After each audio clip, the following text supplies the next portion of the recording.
Hello mga kapalaboy, magandang araw sa inyo lahat. For today's video, checkin na natin yung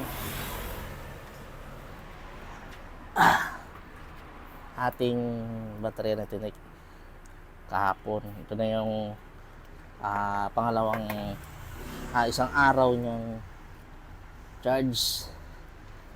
Checkin na natin kung kumusta na ba siya or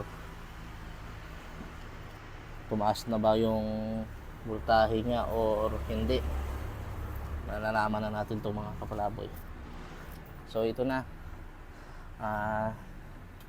as you can see mga kapalaboy, nakita nyo na yan. Mag-i-off ko siya, i-off ko yan. Ngayon yung palo ng gauge ay napakataas na, nasa normal na yan mga kapalaboy. Ay ibig sabihin 100% na yung accept niya ng charging. Sa kahapon halos isang guhit lang dito yung kahapon. So ngayon 100% na, nasa gitna na siya mga kapalaboy.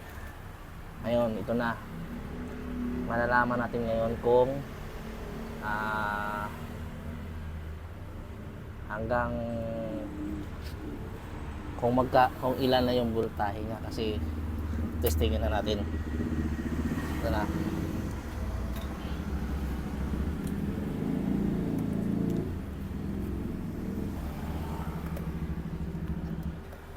Checkin na natin yung voltahe.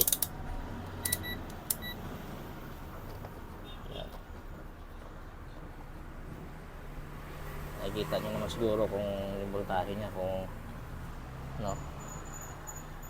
Ang voltage niya ngayon is 12.9 na siya mga kapalaboy, meaning nasa magandang stage na siya.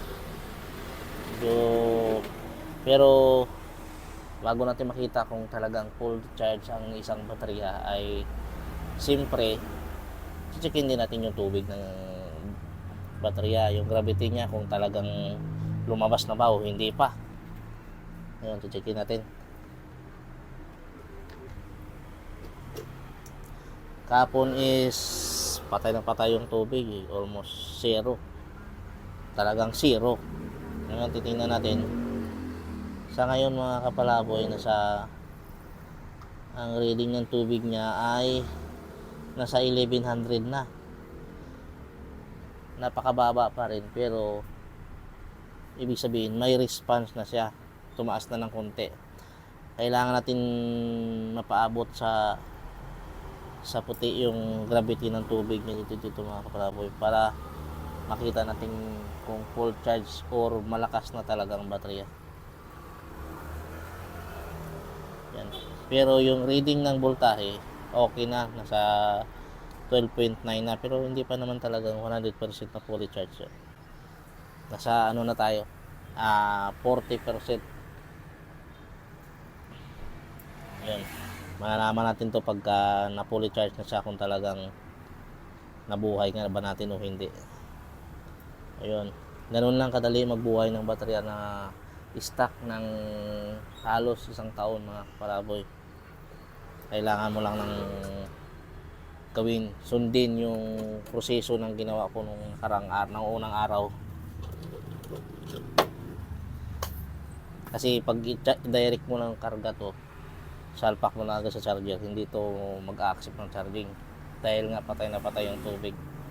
Kailangan lagyan natin bawasan natin yung tubig, tapos patakan natin ng panibagong electrolyte para magkaroon ng gravity yung tubig na ma-mix dun sa tubig niya na drain, para umaksip siya ng charging.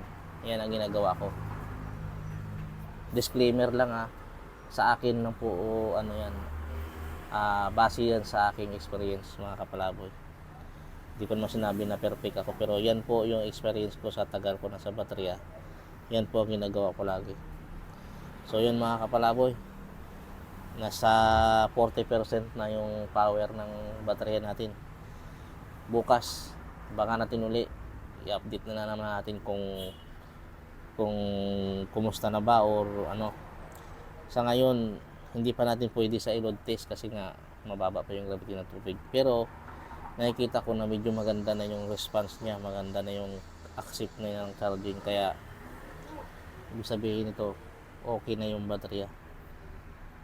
So yun mga kapalaboy, ibalik na natin.